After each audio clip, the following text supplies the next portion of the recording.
Il existe des histoires qui semblent trop étranges pour être réelles, et pourtant elles le sont. Ce soir, tu vas découvrir 3 histoires courtes, basées sur des faits réels. 3 récits où tout commence normalement, avant de basculer lentement dans quelque chose d'inexplicable. Des messages étranges, des disparitions, des détails qui ne devraient pas exister. Installe-toi confortablement, que ce soit pour te détendre, t'endormir, ou simplement écouter. Éteins la lumière et laisse ces histoires te guider, dans la nuit. Commençons la première histoire. C'était une soirée ordinaire, une de ces soirées où rien ne semble pouvoir arriver. Lucas avait 28 ans, une vie simple, un travail stable, un quotidien sans histoire.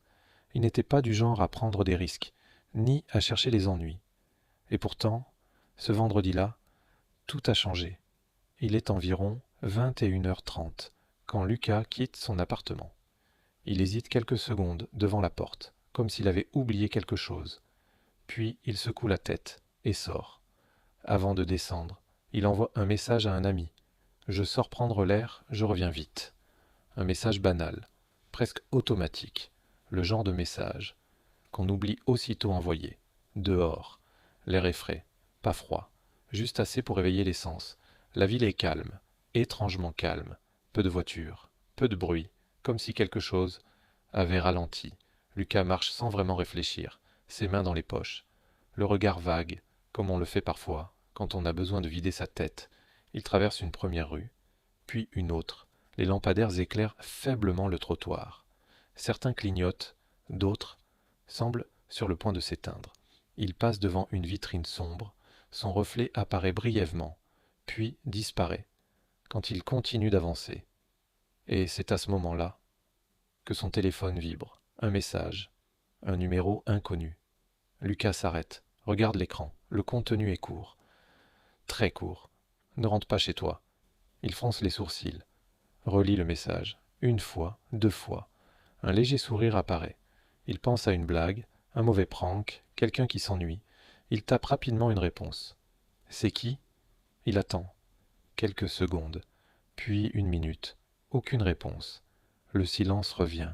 Mais quelque chose a changé. Une sensation, difficile à expliquer, comme si l'air était devenu plus lourd, comme si quelqu'un le regardait. Lucas reprend sa marche, un peu plus vite cette fois. Il regarde autour de lui, à gauche, à droite, derrière lui. Les rues sont vides, trop vides. Même les bruits habituels semblent avoir disparu. Ses pas résonnent légèrement. Un écho discret qui le suit. Quelques minutes passent, peut-être 3, peut-être 5. Puis son téléphone vibre à nouveau. Un deuxième message. Tu n'es pas en sécurité. Cette fois, ce n'est plus drôle. Lucas s'arrête net. Son cœur accélère légèrement. Il regarde derrière lui. Personne. Devant lui. Rien non plus. Juste le bruit du vent. Et ses propres pas qui cessent. Il tente de se raisonner, se dire que ce n'est rien, que quelqu'un joue avec lui. Mais son instinct lui dit autre chose. Il décide d'appeler son ami. Il ouvre son téléphone, cherche le contact, appuie sur appeler. Mais au moment précis où l'appel va se lancer, l'écran devient noir, le téléphone s'éteint, batterie vide. Sauf que, quelques minutes plus tôt, il était presque plein. Lucas reste immobile quelques secondes, puis il relève la tête, et cette fois, il accélère. Il veut rentrer, mais plus il marche, plus quelque chose semble étrange. Les rues lui paraissent différentes. Un carrefour qu'il ne reconnaît pas. Une rue qu'il ne prend jamais, comme s'il s'était perdu, dans un endroit qu'il connaît pourtant parfaitement. Il ralentit, regarde autour de lui, et là, il le voit, une silhouette, au loin, immobile, sous un lampadaire. La lumière éclaire faiblement la scène. Impossible de distinguer un visage, ni des détails, juste une présence, fixe, silencieuse. Lucas ne bouge plus. Son instinct lui dit de faire demi-tour, de partir, maintenant. Mais quelque chose le retient. Ses jambes avancent, toutes seules, lentement, très lentement. Chaque pas semble plus lourd. La silhouette ne bouge pas un geste, pas un son. Le silence devient pesant. Lucas s'approche encore, puis, à quelques mètres seulement, la silhouette disparaît, d'un coup, comme si elle n'avait jamais été là. Lucas s'arrête. Son cœur bat plus vite, trop vite. Il regarde autour de lui. Toujours personne. Puis, un bruit. Son téléphone. Il se rallume. Sans raison. L'écran s'illumine. Un dernier message apparaît. Je t'avais prévenu. C'est le dernier message que Lucas a reçu. Le lendemain matin, son appartement est intact. Ses affaires sont là. Ses clés, son portefeuille, ses chaussures, tout, comme s'il n'était jamais sorti. Mais Lucas n'est jamais rentré. L'enquête commence rapidement. La police récupère son téléphone. Analyse les messages. Le numéro inconnu, introuvable. Aucune trace. Aucun propriétaire. Comme s'il n'avait jamais existé. Les caméras de surveillance sont analysées. On voit Lucas marcher, regarder autour de lui, s'arrêter, parler seul, puis sortir du champ. Et ensuite, plus rien. Aucune trace de la silhouette, aucune preuve, aucun indice. Les jours passent, puis les semaines, puis les mois. Lucas n'a jamais été retrouvé. Mais ce qui intrigue le plus les enquêteurs, ce ne sont pas les images, ni même sa disparition. Ce sont les messages, parce qu'ils ont été envoyés depuis le téléphone de Lucas lui-même. Mais ce n'est pas la seule histoire, car ce qui va suivre est encore plus difficile à expliquer. Histoire numéro 2. La nuit où ils n'étaient pas seuls. Ils étaient 5. 5 amis, inséparables depuis des années. Ils s'étaient rencontrés à l'université. Et depuis, ils ne s'étaient jamais vraiment quittés. Il y avait Lucas, 28 ans, grand, plutôt mince, un regard calme, presque distant parfois. Lucas parlait peu, mais observait tout. Sarah, 27 ans, curieuse, attentive, elle remarquait toujours les détails, ce que les autres ignoraient. Mehdi, 29 ans, énergique, souriant, toujours le premier à rire, et souvent le premier à prendre des risques. Clara, 26 ans, discrète, réservée, mais très lucide. Quand elle parlait, les autres écoutaient. Et Julien, 28 ans, charismatique, sûr de lui, celui qui proposait les idées, et que les autres suivaient. Ensemble, ils avaient une habitude, partir le temps d'un week-end, s'éloigner, loin de la ville, loin du bruit, loin de tout. Mais cette fois, quelque chose était différent. Ils avaient choisi un endroit plus isolé, plus sauvage, une forêt, dense, ancienne, un endroit dont peu de gens parlaient. Et quand ils en parlaient, ce n'était jamais très rassurant. Certains disaient qu'il ne fallait pas y rester la nuit, mais comme souvent, personne ne les avait pris au sérieux. Pour eux, ce n'était qu'une aventure de plus. Ils arrivent en fin d'après-midi. Le soleil descend déjà. La lumière est étrange, filtrée par les arbres. Les troncs sont immenses, trop immenses. Leurs branches s'étendent, comme pour cacher le ciel. Lucas sort de la voiture en premier. Il regarde autour de lui, silencieux. Vous sentez ça? Une odeur de terre humide, de bois ancien. Sarah fronce légèrement les sourcils. Oui, c'est bizarre. Julien hausse les épaules. C'est une forêt. Mehdi sourit. Parfait. Mais Clara ne dit rien. Elle observe, longuement. Ils installent leur campement, une tente, un feu, quelques sacs. Les gestes sont familiers, automatiques, mais l'ambiance ne l'est pas. Au début, tout semble normal. Des rires, des discussions, des souvenirs. Mais petit à petit, les voix baissent, sans raison, comme si la forêt écoutait. La soirée avance. Le feu crépite doucement. Les flammes projettent des ombres qui bougent lentement autour d'eux. Et puis, quelque chose change. Un silence étrange. Pas de vent, pas d'insectes, pas d'animaux, rien. Un silence. Trop parfait. Sarah est la première à parler. Vous entendez ça? Les autres s'arrêtent. Écoute, rien. Justement, dit-elle doucement, ce silence n'est pas normal. Julien rit, un peu trop fort. C'est dans ta tête. Mais personne ne rit vraiment, parce que tous ont ressenti la même chose. Une présence invisible. La nuit tombe complètement. Très vite, trop vite, le feu devient leur seule lumière, et autour, il n'y a plus que l'obscurité. Une obscurité épaisse, presque vivante. Et c'est là qu'ils entendent un bruit, un craquement, quelque part, dans les bois. Mehdi se retourne. Un animal. Simple, logique, mais le bruit recommence. Plus proche. Un pas, puis un autre. Lent, trop lent, comme si quelque chose avançait en prenant son temps. Lucas se fige, son regard change. Vous entendez? Cette fois, tout le monde entend. Julien se lève, prend sa lampe. Je vais voir, mais Lucas l'arrête. Non, un mot simple, mais son ton est différent, plus grave. Les minutes passent, le bruit s'arrête, le silence revient. Encore plus lourd.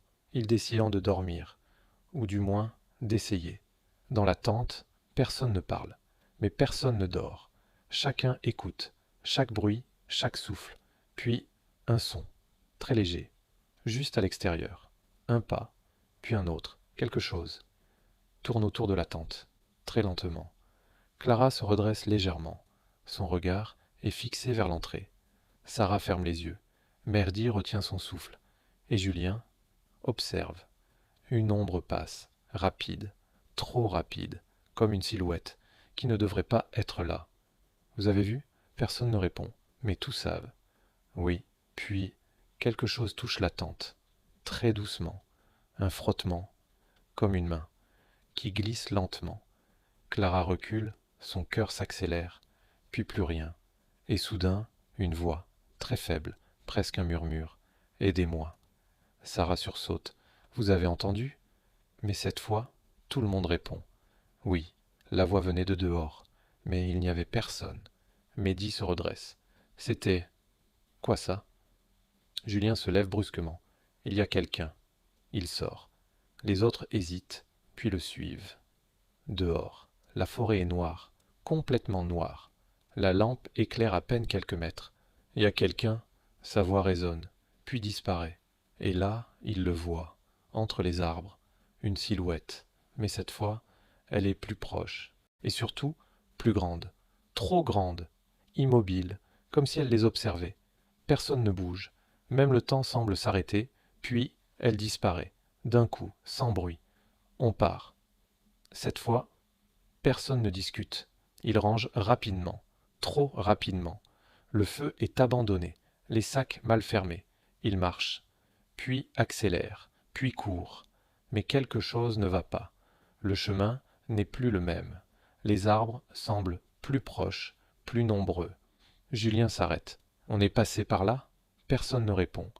Parce que personne ne reconnaît cet endroit. Puis encore ce bruit, derrière eux, comme si quelque chose les suivait. Ils courent, sans se retourner. Et soudain, une lumière. La route, ils s'y précipitent, sans parler, sans s'arrêter. Le lendemain, ils reviennent, avec la police. Le campement est là, intact, mais quelque chose manque, une tente, et à l'intérieur, les affaires de Mehdi. Son téléphone, son sac, ses vêtements, mais pas lui. Mehdi a disparu, sans bruit, sans trace. Les recherches durent déjà plusieurs jours, puis des semaines. Rien, aucun indice, aucune piste. Mais ce qui trouble le plus les autres, ce n'est pas sa disparition, c'est ce qu'ils ont tous entendu, cette voix, parce qu'elle ressemblait exactement à celle de Mehdi, avant même qu'il disparaisse. Certaines forêts ne sont pas faites pour être explorées, et certaines voies ne devraient jamais être suivies. J'espère que vous appréciez les histoires. Passons maintenant à la troisième et dernière histoire. Le nom de cette histoire s'intitule L'Urbex en vacances qui a mal tourné.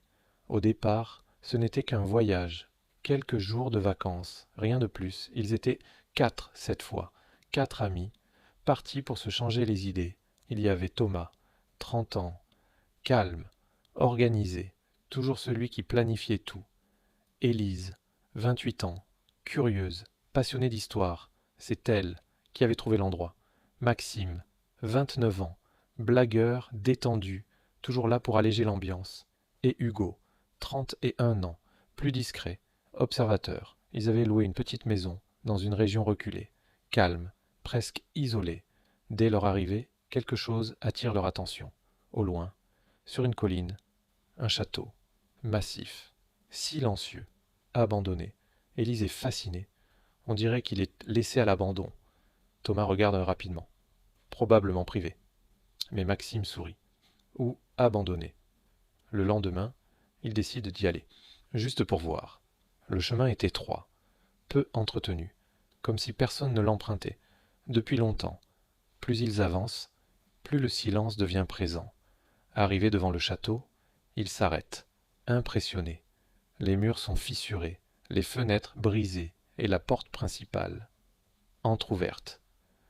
On entre, un silence. Puis Hugo répond. On ne devrait pas, mais Élise s'avance déjà, attirée. À l'intérieur, l'air est froid, beaucoup plus froid qu'à l'extérieur. Une odeur de poussière et d'humidité. Chaque pas résonne. Ils avancent lentement, regardent autour d'eux. Des couloirs sombres, des escaliers usés, des murs marqués par le temps. Maxime chuchote, imagine vivre ici. Mais sa voix sonne différemment, comme étouffée. Élise trouve une vieille pièce, avec des cadres, des portraits anciens, des visages, qui semblent les regarder. Hugo détourne le regard. On devrait y aller. Mais Thomas continue, curieux lui aussi. Ils montent à l'étage. Un long couloir, des portes fermées, sauf une, au bout. Légèrement entr'ouverte, un courant d'air passe. La porte grince doucement. Élise s'approche et pousse. La pièce est vide, ou presque. Au centre, une chaise, seule. Maxime rit nerveusement. Ok, c'est bizarre. Puis, un bruit. Derrière eux, ils se retournent. Le couloir est vide, mais la porte, par laquelle ils sont entrés, est maintenant fermée. Thomas fronce les sourcils. C'est toi? Personne ne répond. Hugo tente d'ouvrir, bloqué. Le silence revient. Mais cette fois, il est différent. Plus lourd, plus présent.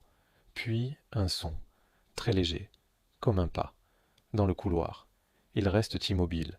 Écoute, un deuxième pas, lent, puis un troisième. Quelque chose. Avance. Élise murmure. Il y a quelqu'un, mais ils sont seuls. La poignée bouge, très lentement, puis s'arrête, et le silence revient, brutalement. Maxime recule. On sort. Mais la porte ne s'ouvre toujours pas. Puis, sans prévenir, elle s'ouvre. D'un coup, le couloir est vide, mais différent, plus sombre. Ils ne réfléchissent pas. Ils courent, descendent les escaliers, traversent le hall, sortent, sans se retourner. Dehors, ils s'arrêtent, essoufflés. Le château est là, immobile, silencieux, comme si rien ne s'était passé. Le soir, ils rentrent.